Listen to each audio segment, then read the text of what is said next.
Eile Euroopa Parlamendi täiskogu poolt vastu võetud Gruusia teemaline resolutsioon on hea ning näitab parlamendi liikmete ühtsust ja tugevat toetust Gruusiale.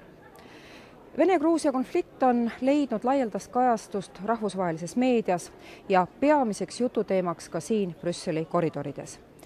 Hinnates resolutsiooni teksti peame eelkõige asju vaatama kontekstis.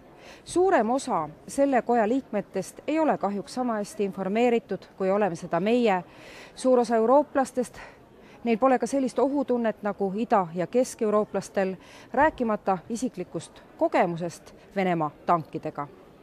Ja muidugi mängivad rolli ka suured huvid Venemaa suunal, mis samuti parlamendisaadikute käitumist mõjutavad. Aga vaatamata äärmustele näitab hääletustulemus umbes 10-kordne poolt- ja vastuhäälte vahe tugevat toetust Gruusiale.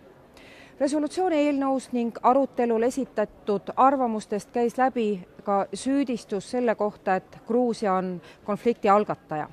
Lõppvormis õnnestus siiski see resolutsioonist välja viia. Vaieldi ka Gruusia liitumise üle NATOga ning Gruusiale eraldatavate abirahade üle. Kahju, et resolutsioonist jäi välja jäigem formuleering Gruusia liitumisest NATOga. Selline sõnastus näitab aga rahvaesindajate ettevaatlikku suhtumist sellesse küsimusesse, aga ju on ka paljudele saadikutele selge, et Euroopa Parlamendi arvamusel selles konkreetses küsimuses tegelikult ju praktiline mõju puudub, sest NATO otsustab oma liikmelisuse üle ise.